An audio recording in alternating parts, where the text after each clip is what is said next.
Hello, people of the internet. This is Lapis Dragon, and I have a question for you. Have you ever thought to yourself, man, I really want to play Hearts of Iron 4, but as a mobile game, and also it's worth in every conceivable way? Well then, my friend, Dictators No Peace has all that you seek. Being both managing to have both lackluster gameplay, at least a illogical logic, and irrealistic. You know what? I have no idea what I'm doing. I'm just trying to make a really bad and probably unfunny guide to this game. So you know what? Let's just get into it. Yeah, finally. Start off. So, this is a list of all countries that exist except microstates. You know, screw them. And Luxembourg. And every Polynesian island ever, let's just get into it, that ever existed. So, honestly, it really doesn't matter which nation you choose, they're all as strong. They're all the same amount of strength. But, probably gonna want to pick a big nation because that just means less work for you later. So I'll pick China. You can choose the color. And here we go. We are now playing a game of... Oh no. I just paused the game. We are now playing a game of Dictators No Peace. So, the core game is pretty simple. Basically, okay, this is just the tutorial panel. The goal of the game... I really had to pause everything. So, the goal of the game is to, conquer the world as a dictator, and also to exploit all natural resources for economic gain.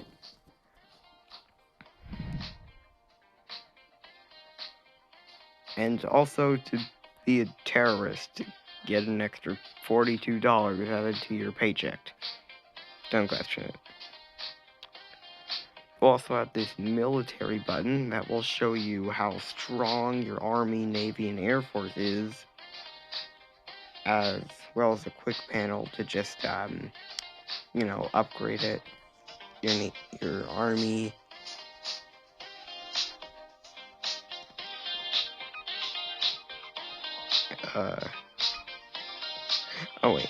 And your Air Force, and also to change your military base to one of the 4 continents, because, as we all know, Antarctica isn't real, it is a myth. And you can see by these colored in lightly blue areas, these are our military bases.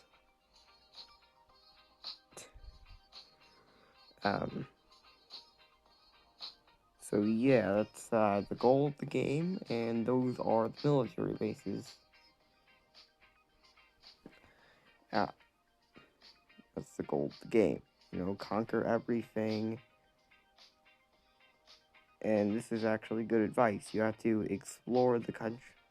You have to explore a country to find out its military strength before you can invade it. So if we go ahead and explore Mongolia for a second. Yeah, you can't see armies in the satellite view. We can see that they have a crap army.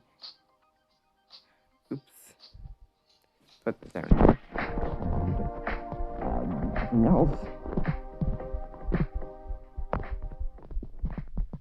They have kind of an Air Force and kind of an army. It'd be really easy to take them down. Now, the way we take them down is by spending money to upgrade our army.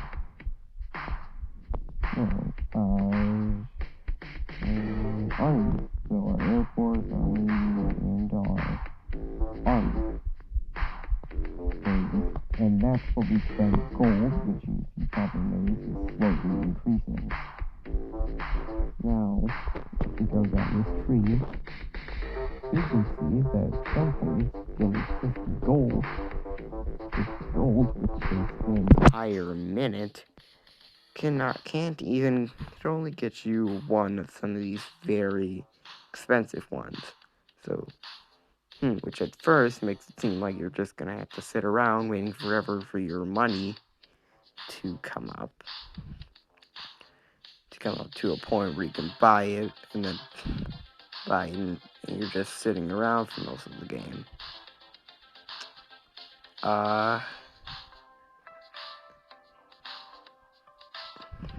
But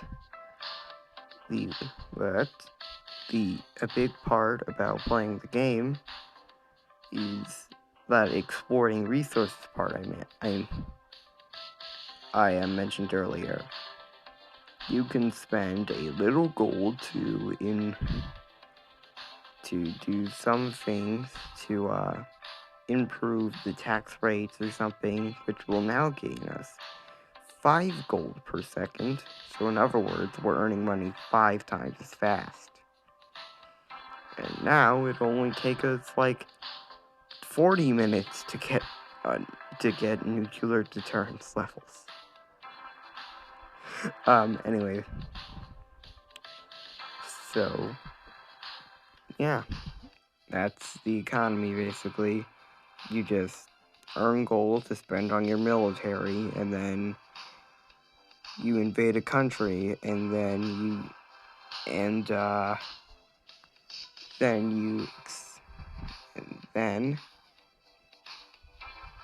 actually, we should probably do that. So basically, war is essentially comparing numbers. Like, quality isn't a thing, it's just, how big your army is. As you can see, 6 is greater than or equal, or 10 is greater than 6, and the 10 is greater than 4.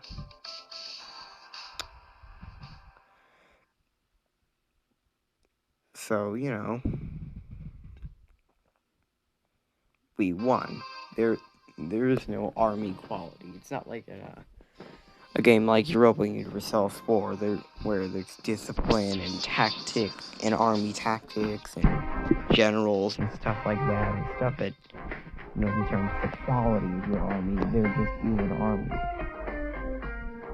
And now we can go to affect their production in the country. And what this does, it's the same as when I improved the production in China. I just spend money upgrading the gold to,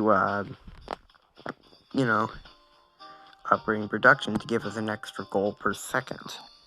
Which, when you're invading a ton of these really weak countries, that adds up pretty quickly. So, yeah. That's the basic loop.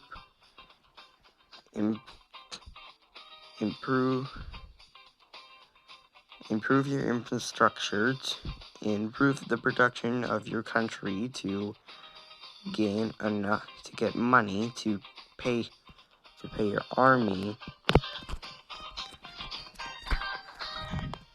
to use to invade other countries, and then improve the production in those other countries to then fund your army. It's a gameplay loop. I think I've explained the basics pretty well. Probably not pretty well, but at least I hope it makes sense. So right now, I think I'm just gonna do my usual strategy of just going around and exploring every country that exists, and then wait for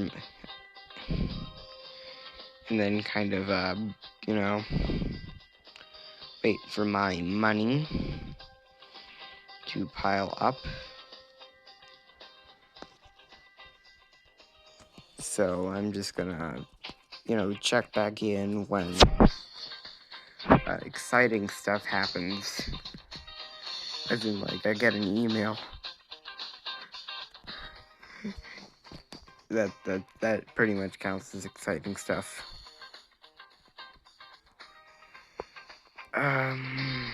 So yeah, I'm just gonna go do that now. Oh, something really quick I should probably mention is that you can know when you've explored a country if the colors is kind of more of like a very slightly pink kind of light. Oh yeah, also I found out a trick you can do when you explore a country. Just do that. Just send somebody on an expedition to explore the country, and then while they're going to do that, you just click on another country, and it cuts the time in half.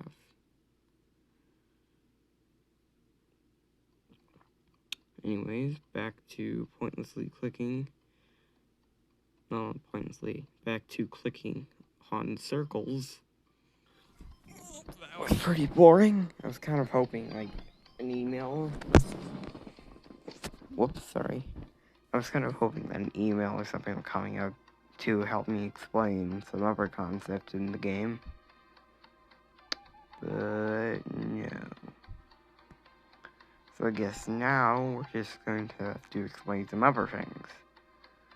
Like, one thing I want to say, there is no AI in this game, in the sense, like, they're gonna go conquer your stuff. They're gonna go conquer other countries. Yeah. Other country. I'm just really nervous and I'm not explaining this in a way that makes sense.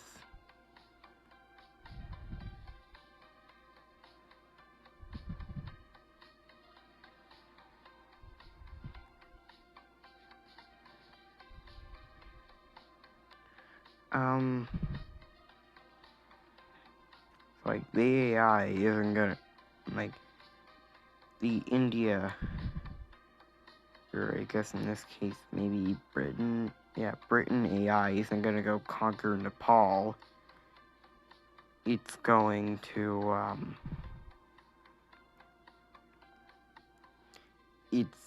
it's gonna try to, try to conquer Nepal if you try to conquer Nepal, though. So yeah, the game, I think the biggest criticism people have of it is that it's very player-focused. So,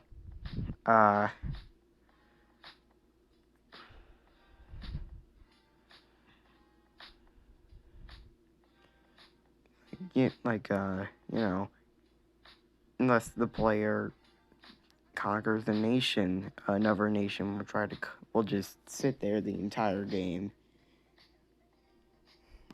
Unless a,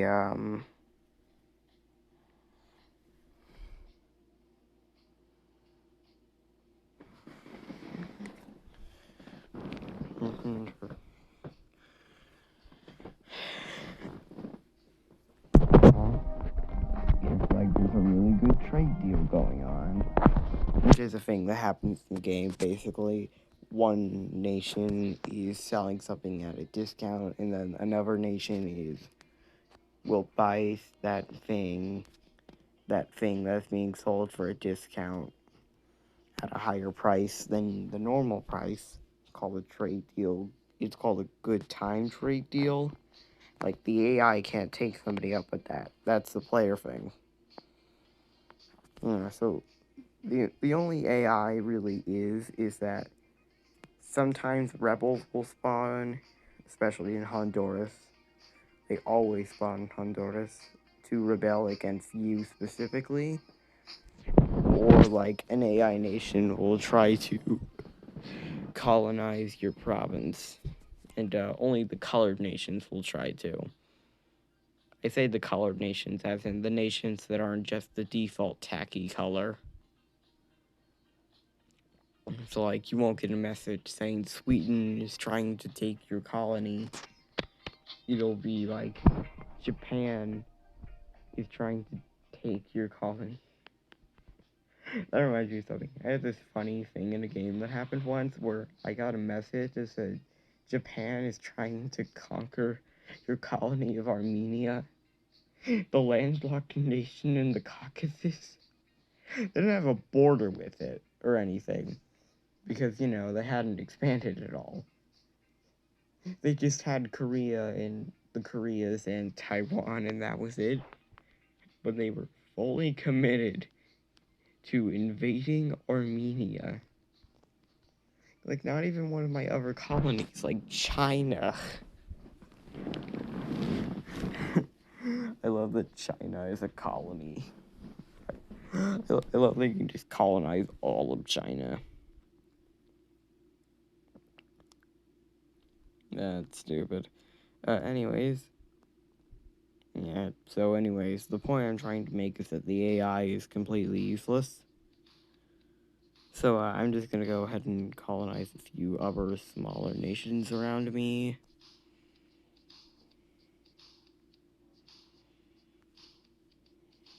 Ooh, I just got a message that Oman is serving a discount, has a discount on ham, and Somalia really wants that ham. So, we're just gonna go over to, we're gonna send our caravan to Oman, and he's gonna go to the ports in Oman, and then he's gonna buy the pigs. A lot of pigs. And then he's gonna go to the ports in Somalia, and he's gonna sell all the pigs for a profit of 10,000 coins. Yeah, that's basically trade in this game. You just kind of wait for good trade deals, good times to happen, and then you and then you just go, and then you get a bunch of money. Anyways, back to conquering. Okay, that's better. As you can see, I am now earning 10 coins by improving the production in Kyrgyzstan, Tajikistan, Nepal, and Bhutan. And now I need to go and conquer some other places. Now, I could do a normal thing, like conquer Vietnam, Laos, someplace that's like really under-defended. But that would make sense. And if there's one thing mobile games taught me, the world never makes sense. The world just makes money. And to that, I say, let's go invade North Macedonia. I am so bad at sounding interesting. Wait, no, plane. I have to go blow it up. Terrorism pays money. Oh, that's on YouTube now. My life is ruined. Anyways, we're just gonna go invade North Macedonia.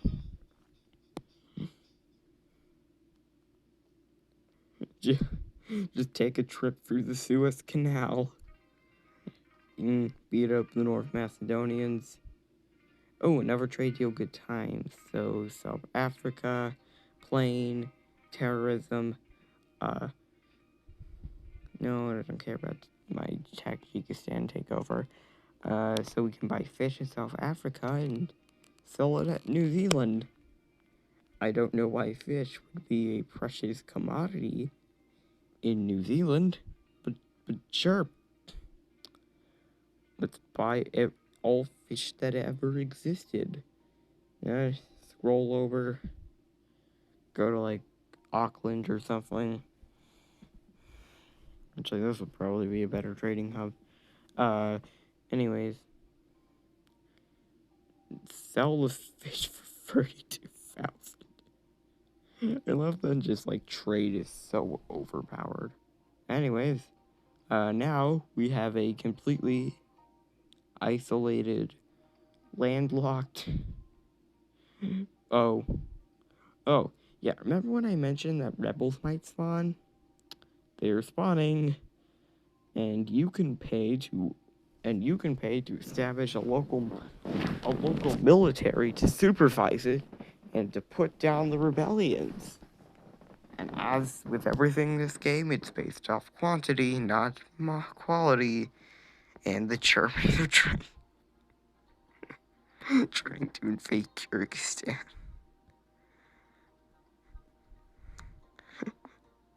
Yes. Invade this. Anyways, so the point I was trying to make across with colonizing North Macedonia is that it's a random landlocked country in Europe. And it that I have no access to. I doubt anyone's going to give me access to it. But I still managed to keep for the entire game because you can invade any country.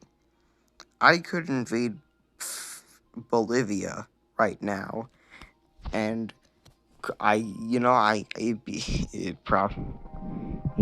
fine. So, anyways, yeah, this game is weird.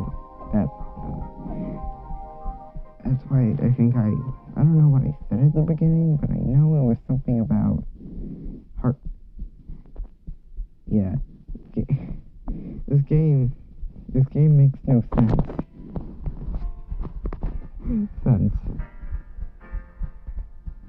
Let's do this.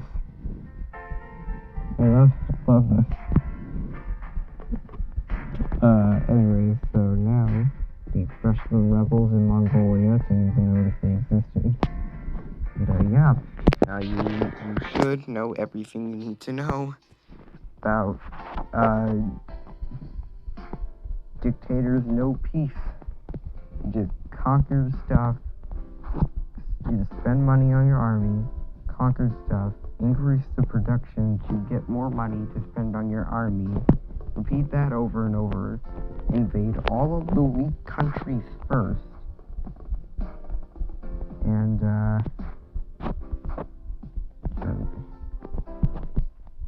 then you go on to the bigger countries like the US with 99